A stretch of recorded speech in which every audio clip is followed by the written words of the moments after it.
మీ business ఏదైనా మీ ఊర్లో promotion చేయాలంటే అది సుమన్ టీవీతోనే సాధ్యం. ఇప్పుడే సంప్రదించండి. గ్రామం లోపల ఎలవేల్పుగా నిలిచినటువంటి అంతందుట్ట మల్లన్న మరి అదే విధంగా ప్రతి ఒక్కరికి ఏ కులం అనకుండా ప్రతి కులానికి మరి ఎలవేల్పుగా వెలిసి ఇలా బ్రహ్మాండమైన పండగ చేస్తారు. మరి వారి కుటుంబాలు అందరు కలిసి మరి వారి కుటుంబ సమేతంగా వచ్చి ఈ యొక్క మల్లన్న అగ్నిగుండాలు, ఓముగుండాలు, పెద్దపట్నాలు ఇట్లాంటి పండుగ బ్రహ్మాండంగా చేస్తారు. కాబట్టి ప్రతి ఒక్కరికి ఎలవెల్పుగా ఉన్నటువంటి దేవుడు మల్లన్న స్వామి, పక్కన రేణుకా ఎల్లమ్మ, వాళ్ళ ఇద్దరికి బ్రహ్మాండమైన పండుగ చేశారు. కాబట్టి ఈరోజు వారికి కూడా ఈ ఊరుకు కూడా కుటుంబ సభ్యులకు కూడా మరి ఆ దేవత ఆ మల్లన్న దేవుని కరుణ వాళ్ళ మీద ఉండాలి. అదేవిధంగా ఈరోజు శ్రీ రేకులకుంట ఒగ్గోళ్ళను తీసుకొచ్చి బ్రహ్మాండమైన ఒగ్గు పూజారులను తీసుకొచ్చి బ్రహ్మాండమైన పండుగ చేసింది. కాబట్టి వారికి కూడా ఆ రేణుకా ఎల్లమ్మ మల్లన్న దేవుడు సర్వదా రక్షించి బాగుండాలని కోరుకుంటూ, ఈ పండుగ అంటే బ్రహ్మాండమైన పండుగ ఎందుకు చేస్తారంటే మనకు ఏదన్నా ఎట్లాంటి పానానికి కానీ బాగుండాలనుకున్నా మనము అందరిలో బాగుండాలని కోరుకుంటూ ఈ యొక్క పండుగ చేసినట్టుంటే వారందరికీ కూడా ఏ రోగం ఉన్నా కానీ దూరం అవుతుంది. ఎట్లాంటి మనం మనసులో ఉన్న కోరుకున్న ఏ పనులు అవుతుంటాయో ఇట్లాంటి పండుగ చేసి అటువంటి పండుగ లోపల కోరుకున్నట్టుంటే ఆ కోరికలు నెరవేరుతాయని ఈరోజు ఇట్లాంటి పండుగలు ఘనంగా చేస్తుంటారు. మళ్ళీ మూఢనమ్మకాలు అనేవి చాలా కొంతమంది అంటుంటారు. మూఢనమ్మకాలు అంటే ఏముండవు, భగవంతుని కృప లేనిది ఏది నడవది. సృష్టికి యొక్క మూలమే భగవంతుడు మల్లికార్జున స్వామి. కాబట్టి మల్లికార్జున యొక్క దైవ సన్నిధిలో మనం ఒక కొబ్బరికాయ కొట్టి మనం ఈ భగవంతుని వేడుకుంటే చాలు. ఇట్లాంటి వీళ్ళేదో చేస్తారు, స్వామి భక్తులు ఆ భక్తులు ఏదో చేస్తారని చెప్పి మూఢనమ్మకాలతో పోవద్దు. ఎందుకంటే భగవంతుని కృప ఉన్నన్ని రోజులు, ఇట్లాంటి పండుగలు చేసినన్ని రోజులు మనకు ఎలాంటి రోగం నొప్పి రాదు. కాబట్టి ఖచ్చితంగా ఇట్లాంటి పండుగలకు చాలా మంది ప్రాధాన్యత ఇస్తుంది. కాబట్టి ఖచ్చితంగా ఇట్లాంటి పండుగలు ఇంకా ఎన్నో బ్రహ్మాండంగా చేయాలని కోరుకుంటున్నాం.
కొత్తపల్లి గ్రామంలో మరి రంగరంగ వైభవంగా యాదవ కులాస్తులు 360 కులాస్తులల్లా మరి ఈ యొక్క దేవుడు అలము బట్టి పొలం లోపల మంటలే మానడు పోసి ఇంటికి పుట్ట తీసుకొచ్చినటువంటి ప్రపంచానికి మరి వెలుగెత్తి వ్యవసాయ పద్ధతిని పెట్టినటువంటి ఏకైక స్వామివారు మల్లికార్జున స్వామి. ఈయన 360 కులాల వల్ల అందరి దేవతల యొక్క భిన్నంగా విభూతితో అందరు కళ్యాణం పడితే బండారుతో కళ్యాణం ఆడి రంగరంగ వైభోగంగా కళ్యాణం యొక్క ప్రతిష్టలు మరి యొక్క భక్తుల యొక్క విచిత్రాలను రంగ వైభోగంగా ఈ యొక్క పట్నం అనగా పంచరంగులతో స్వామివారికి పట్నాలు వేసి స్వామివారిని నన్ను కూర్చుండ పెట్టి ఆవాహన చేసి అమ్మవారికి పంచరంగుల ముగ్గులు వేసి ఆవాహన చేసి భక్తులకు స్వామివారి కృపను కలిగేటట్టు చేయడమే ఒగ్గు పూజల యొక్క ప్రత్యేకత. అగ్గిగుండాల ప్రాధాన్యత అంటే అగ్గిగుండాలు అనగా స్వామివారు ఈ బల్యమేడలమ్మను పెళ్లి ఆడి బల్యమేడలమ్మ ఎప్పుడైతే మీ యొక్క నేను ఎక్కువ కులం ఆమెను మీరు తక్కువ కులపల్లని ఎప్పుడైతే స్వామివారికి అనరాని మాటలు అన్నప్పుడు బల్యమేడలమ్మ పెట్టినటువంటి అగ్గిగుండాలను స్వామివారు అగ్గిగుండాల యొక్క ప్రాధాన్యత ఏమంటే 5 రకాల కట్టెలు, అవి కట్టెలతోని అతి పవిత్రంగా అక్కడ ఒక ఒగ్గు పూజలు అతి పవిత్రంగా పెట్టి దాని యొక్క దహనం చేసి మంచిగా ఆవరణ చేసి అగ్నిదేవుని సల్లార్పబట్టి శాంతపరిచి ఆ యొక్క భక్తులు ఎవరైతే నమ్మకం ఉంటుందో శివసత్తులు కానీ గణాదులు కానీ పీఠాధిపతులు కానీ ఒగ్గు పూజలు కానీ అర్చకులు కానీ అర్చక బృందము కానీ ఒగ్గు పూజల బృందము కానీ వారు స్వామివారిని ఆధారణ చేసి ప్రార్థించి ఆ యొక్క అగ్నిగుండాల నుంచి స్వామి నీ గుండం నుంచి మేము తొక్కి వస్తున్నాం, మా గండాలు వాపమని మనసులో కోరికలు నెరవేర్చుమని ఆ గుండాలు తొక్కి స్వామివారికి బండారు తీసుకొని ఆ బండారునే పసుపునే నొష్టియందు పెట్టుకొని ఎల్లవెల్పుల మాకు కలయందు నిలయందు మా యొక్క ఎల్లవెల్పు దైవం నువ్వేని స్వామివారికి ఆధారం చేస్తారు. ఈ యొక్క గొల్ల కురుమలు ఈ రెడ్డిలు కానీ కమ్మలు కానీ ఎవ్వరు కానీ 360 కులాలు స్వామివారిని తలబంది ఉన్నది. అంతా రంగరంగ వైభవంగా పంచముఖులతో ఈ యొక్క ప్రతిష్ట జరుగుతుంది. మరి ఎల్లవేళ స్వామివారు అందరికీ కృపాకరంగా కథాష్టం ఉండాలని. మల్లికార్జున ఎల్లమ్మ అనగా ఎల్లలకు దేవత ఎల్లమ్మ. బలగంపేట ఎల్లమ్మ కానీ, రేకులకుండమ్మ ఎల్లమ్మ కానీ, కొమరవెల్లి ఎల్లమ్మ కానీ, ఈ గొంతురాల ఎల్లమ్మ కానీ, అంచందూరు ఎల్లమ్మ కానీ అవతార పురుషురాలు అంటే ఆదిపరాశక్తి. ఎన్ని మన ఇంటిక లోపల ఎన్ని అయితే అవతారాలు ఉన్నాయో మన తలయందు ఎన్ని ఇంటికలు ఉన్నాయో అన్ని అవతారాలు పుట్టింది ఆదిశక్తి. కలిస్తే ముడిచే దేవత, గంపంత కన్ను పెట్టుకొని లేపాన్ని కర్పించినటువంటి దేవత రేణుకా ఎల్లమ్మ తమ్ముడు మల్లికార్జున స్వామితోని, తమ్ముడా నువ్వు అలిగిపోకురా తమ్మి, నేను ఆడిదాని మాటలకు నువ్వు అలిగిపోవద్దని, నేనున్న పక్కన నువ్వు ఉంటావు, నీకు రానున్న కాలంలో గొల్లలు కురుమలు మరి 7 గవ్వలు నేను ఇస్తున్నా తమ్ముడా, నాకు పిడికలు బండారు జాడ చెప్తానని బండారు జాడ ఎప్పుడైతే అక్క ఎల్లవ చెప్పిందో బండారు జాడ చెప్పినందుకు ఆ యొక్క రేణుకా ఎల్లవ దగ్గరికి వెళ్ళి రేణుకా ఎల్లవ 7 గవ్వలు ఇస్తారు. ఆ 7 గవ్వలే ఈ ఒగ్గు పూజలు దర్శనమే కట్టుకుంటారు. జంగరం ఎట్లా చేసుకుంటారో, గాయత్రి ఉపదేశం ఎట్లా చేసుకుంటారో, సంధ్యాసందనం ఎట్లా చేసుకుంటారో మా యొక్క ఒగ్గు పూజలు విశిష్టమైనటువంటి వేదాలు అయినటువంటి ఒగ్గు పూజలు, వాకు చాతుర్యం ఉన్నటువంటి ఒగ్గు పూజలు మా కళ్యాణం అప్పుడు ఈ యొక్క దర్శనాన్ని మా మెడ యందు కడతారు. అంటే పవిత్రంగా దేవుని యొక్క ఆవరణ చేసి వేదాంతంలో చదివి ఆవరణ చేసి భక్తులకు నువ్వు యొక్క నీ శ్రమను భక్తులకు చూపించి భక్తుల యొక్క కర్ణ కటాక్షలతోని స్వామివారి యొక్క కృపను కలగాలని మాకు ఒక దీవెన పెడతారు. అందుకని అక్క ఉన్న దగ్గర తమ్ముడు ఉంటాడు, తమ్ముడు ఉన్న దగ్గర అక్క ఉంటుంది. ఇది ఎల్లలకు దేవత ఎల్లమ్మ కాబట్టి ఎల్లమ్మను కొలవని దేవత ఎవరైతే ఉన్నారో ఎల్లమ్మ అందరికీ దేవత, అందరి కులదైవము. ఈ గ్రామీణ దేవతలలో ఎల్లమ్మ చాలా ముఖ్యంగా కొలుస్తుంటారు. కానీ ఈ గొల్ల కుర్మలు ఏంటంటే మాకు విభిన్న దేవతలు ఉన్నారు. ఒకటి ఈ మల్లికార్జున స్వామిని కొలుస్తారు, రెండోది రేణుకా ఎల్లమ్మని కొలుస్తారు, మూడోది బీరాదేవిని కొలుస్తారు. ఈ 3 దేవతలు అన్ని దేవతలు కూడా పంచ పట్నాల మీదనే మాకు ఆవరణ చేస్తారు.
ఛానల్ బాగా చూడు, ఒక్కసారి వచ్చేటట్టు చూడు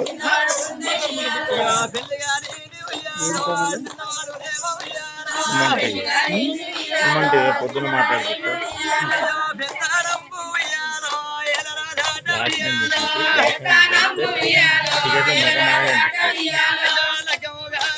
బ్రైట్నెస్ ఎంతో ఉందా పెంచిన ఎంతో ఉంది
అమ్మ వారు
మొత్తం కోలనే విక్కటింది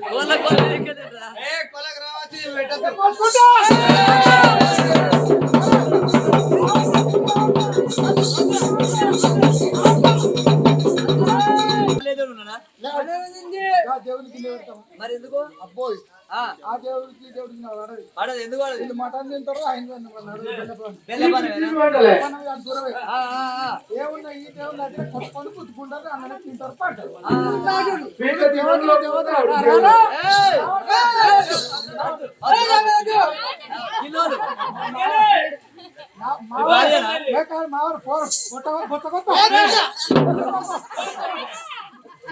ఇద్దరు కోసుకోదు వంద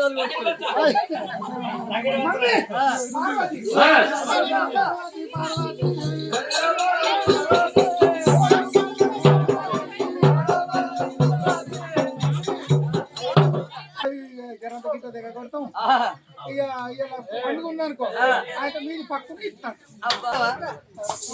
కోసులు వద్దు